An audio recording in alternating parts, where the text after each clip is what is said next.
Assalamualaikum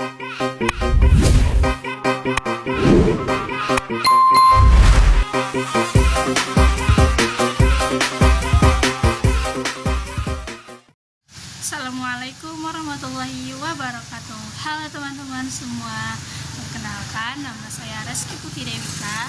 Saya berasal dari Fakultas Keguruan Ilmu Pendidikan, Prodi Pendidikan Ekonomi.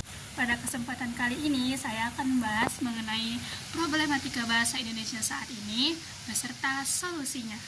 Setelah memasuki pembahasan pertama, saya akan membahas mengenai problematika bahasa Indonesia saat ini.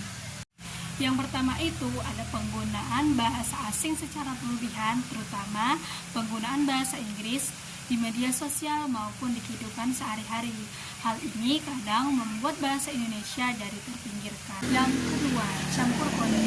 Sering terjadi pencampuran bahasa Indonesia dengan bahasa daerah ataupun bahasa asing secara berlebihan. Akibatnya, penggunaan bahasa Indonesia yang baik dan benar menjadi kurang diperhatikan. Yang ketiga, menurunnya minat membaca dan menulis dengan berbahasa Indonesia. Generasi muda saat ini lebih suka menggunakan bahasa yang singkat, emoji, dan singkatan di chat. Hal ini bisa mengurangi berbahasa Indonesia yang baik dan beruntung. Yang keempat, kurangnya kesadaran dalam menggunakan bahasa Indonesia di ruang publik.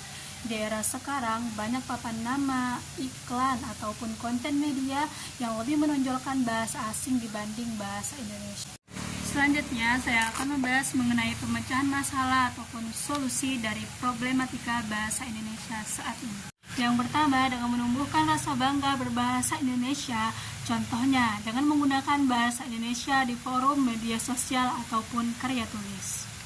Yang kedua, pendidikan bahasa Indonesia yang lebih menarik, yaitu guru atau dosen mengajarkan bahasa Indonesia dengan metode kreatif agar tidak membosankan. Tiga, dengan adanya gerakan literasi membaca, yaitu dengan membiasakan membaca buku, artikel, serta karya tulis berbahasa untuk meningkatkan kemampuan berbahasa Indonesia. Yang keempat, regulasi dan kebijakan pemerintah dengan adanya dorongan berbahasa Indonesia di ruang publik, media massa ataupun iklan dan layanan umum. Itulah tadi solusi atau pemecahan masalah dari problematika bahasa Indonesia saat ini. Jadi, problematika bahasa Indonesia saat ini memang cukup kompleks, mulai dari pengaruh bahasa asing, campur kode, dan kurangnya minat literasi membaca. Namun dengan adanya bangga berbahasa Indonesia, gerakan literasi membaca, dan kebijakan dari pemerintah, bahasa Indonesia akan tetap terjaga dan semakin kuat. Mari kita lestarikan bahasa Indonesia sebagai identitas bangsa. Assalamualaikum warahmatullahi wabarakatuh.